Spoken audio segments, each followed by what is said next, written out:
Dear friends, today's topic is praying when the church's doors are closed. While reflecting on this topic, I am reminded of the very words of St. Paul to the Thessalonians: pray without ceasing, give thanks in all circumstances, rejoice always, for this is the will of God in Christ Jesus for you. What is the will of God for you in Jesus Christ? It is to pray without ceasing. Therefore, pray continually, whether the church doors are closed or not, or time is favorable or not. Praying continually does not mean that you close your eyes, bow your head, and recite prayers aloud 24/7. Praying persistently means maintaining an attitude of closeness to God at all times, an awareness of God's presence, and staying in constant communion with the divine, the giver of joy. This is the Christian attitude to life. Prayer is a humble, devoted, constant trust in God's providence and care. So do not be anxious about anything, but in every situation, by prayer and supplications, and with thanksgiving, present your requests to God. Your issues could be frustration of losing a job, difficulties in finding a work to earn your daily bread, sickness, fear of coronavirus, and such other worries of life. When you bring everything to God in prayer, you will experience the peace of God that transcends all understanding and guard your hearts and minds in Jesus Christ. Continual prayer is a gesture of unceasing and never-ending dependence on God. We may not be kneeling and praying aloud, but we are abiding and trusting in God, acknowledging the Lord's presence in our lives at all times. In an effort to stop the spread of coronavirus, COVID-19, bishops' conferences and dioceses around the world had given directions to suspend the holy masses for the faithful in the church premises, and accordingly the doors of the churches were closed. This was unthinkable. It's like there is an ark being built and we didn't know it would rain. During these challenging times, it is good to reflect on the given topic, namely praying when the church's doors are closed. Whenever we have a problem in our lives, or when we want to celebrate a significant moment or ease our anxiety, we turn to the ones we love the most to share our joys and worries. But it is important to communicate with God too. And there is no better way to do so than with a prayer. A daily prayer allows us to strengthen our relationship with the Lord and truly appreciates His power.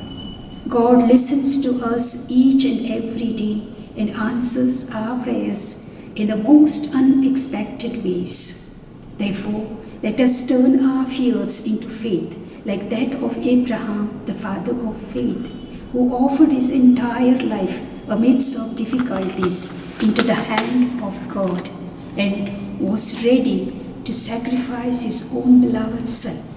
It was a unique, special, and personal relationship of Abraham with God. Today, we are called to become praying persons, praying families, praying communities like Abraham. How?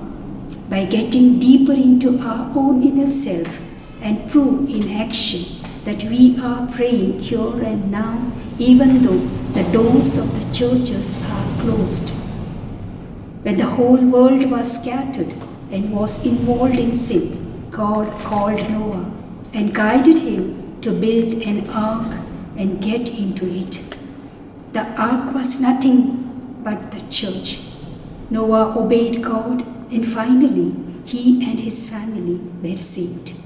Today, during this pandemic, when the church doors are closed, we are called to build the ark as Noah did.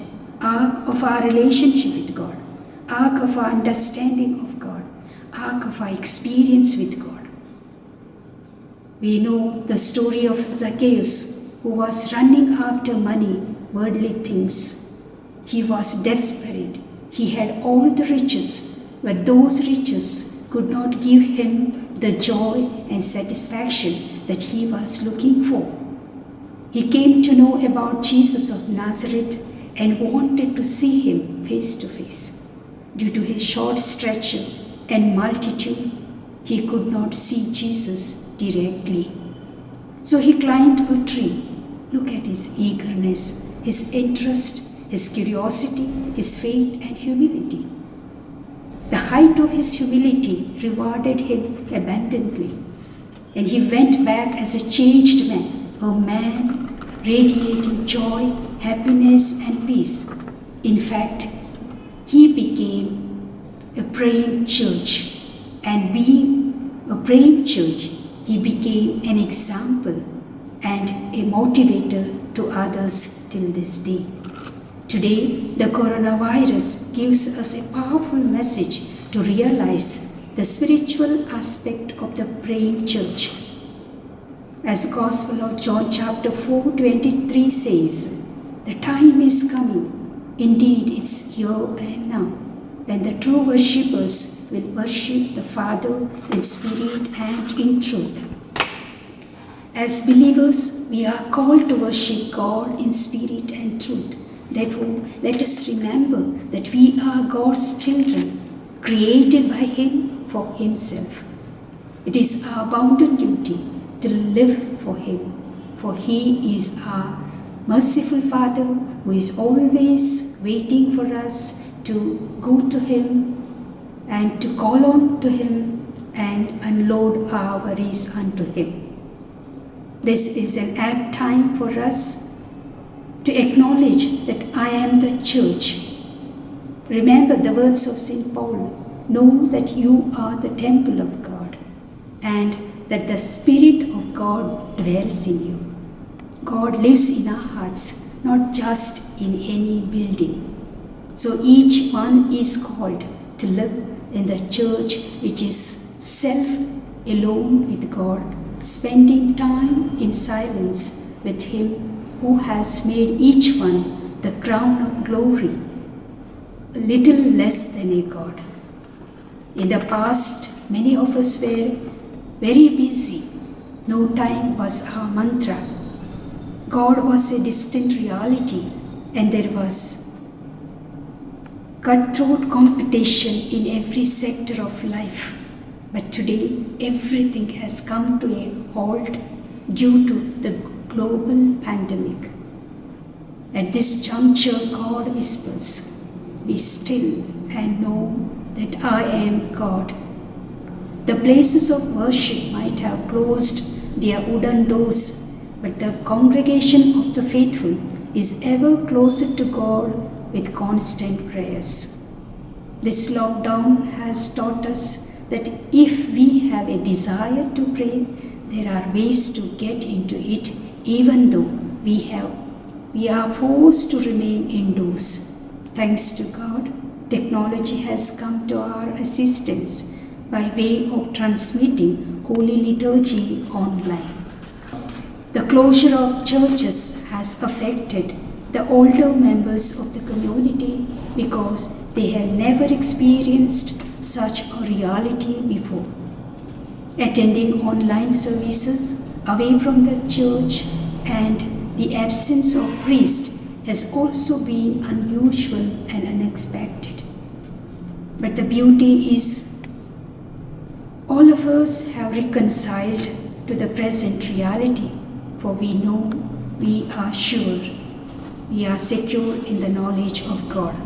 The more we build and develop our relationship with Him, the more light, blessings and protection we receive, and we are able to accomplish our mission of being a light to the world and salt to the earth, especially during these crises, through our little deeds of charity and help. So dear friends, For the love of God and for the love of our neighbors, let us stay at home, stay safe, keep watch and pray to fight against this novel coronavirus. May God bless us and deliver us from this pandemic. Thank you.